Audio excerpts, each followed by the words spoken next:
सोचिए, एक छोटी सी गलतफहमी और एक गाड़ी जलकर राख। आज हम एक ऐसी कहानी की बात कर रहे हैं जो एक हिंसक टकराव से शुरू होती है और फिर एक खतरनाक जुनून में बदल जाती है। कहानी की शुरुआत होती है इरा के पिता के इन गुस्से भरे शब्दों से। ये शब्द सिर्फ नाराजगी नहीं है, नहीं, ये उस भारी नुकसान को दिखाते हैं जिसने दो बिल्कुल अलग अलग दुनियाओं को आमने सामने लाकर खड़ा कर दिया है। चलिए इस टकराव को थोड़ा और करीब से समझते हैं। तो इस कहानी में दो लोग हैं। एक है इरा, जो एक मेडिकल स्टूडेंट है, और दूसरा है काम्यार, एक अमीर और कह सकते हैं लापरवाह नौजवान।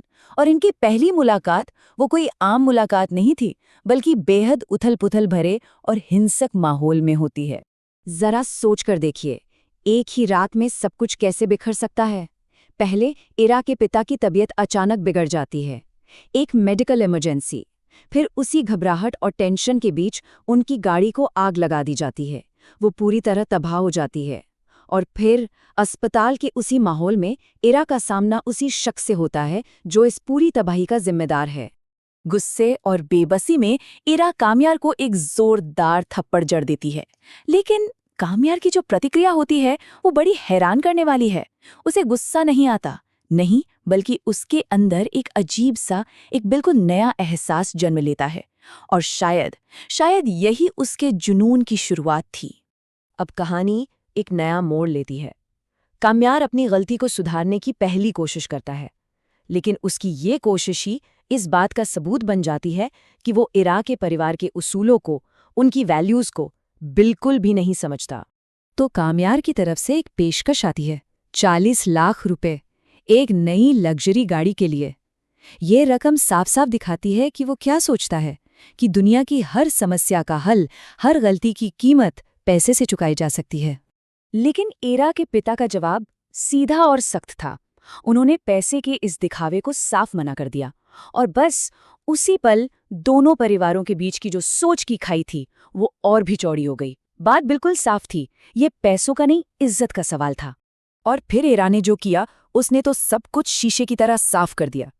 वो उस नई महंगी गाड़ी की चाबियों को एक सफाई कर्मचारी की तरफ उछाल देती है।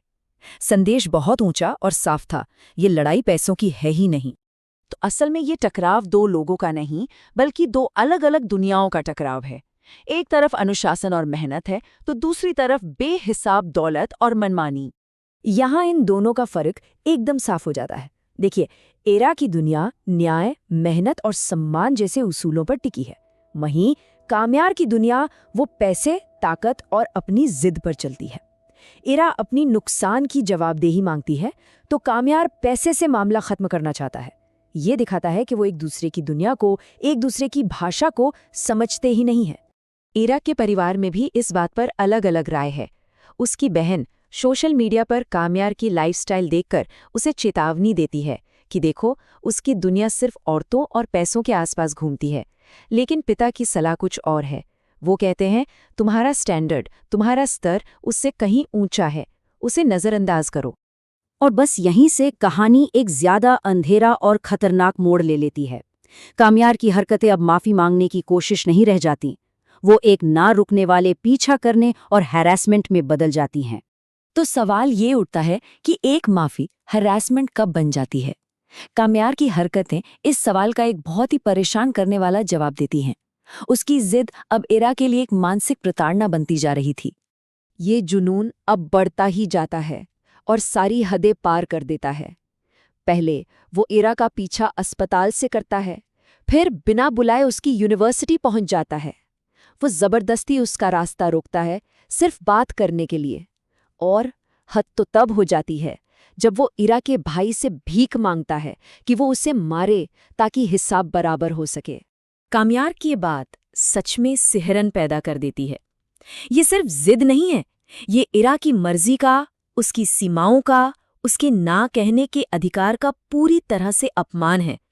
वो साफ साफ कह रहा है कि इरा की ना की कोई कीमत नहीं है।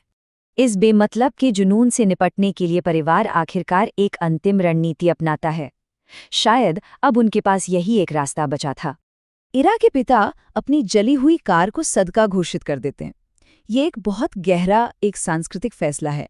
इसका मतलब है कि उन्होंने उस लाखों के नुकसान को एक दान मानकर त्याग दिया है, इस उम्मीद में कि ये उन्हें और उनके परिवार को इस मुसीबत से बचाएगा। ये एक तरह से इस बुरे अध्याय को अपनी तरफ से बंद करने की कोशिश है। और इसी के साथ परिवार की रणनीति भी तय हो जाती है, पूरी तरह से नज़रअंदाज करना। मतलब कोई बातचीत नहीं, कोई बहस नहीं, कोई पहचान नहीं। उन्हें लगता है कि काम्यार से किसी भी तरह का संपर्क करना इस आग में घी डालने जैसा होगा। इसलिए अब खामोशी ही उनका सबसे बड़ा हथियार है। और ये कहानी हमें एक बहुत बड़े सवाल के साथ छोड़ जाती है।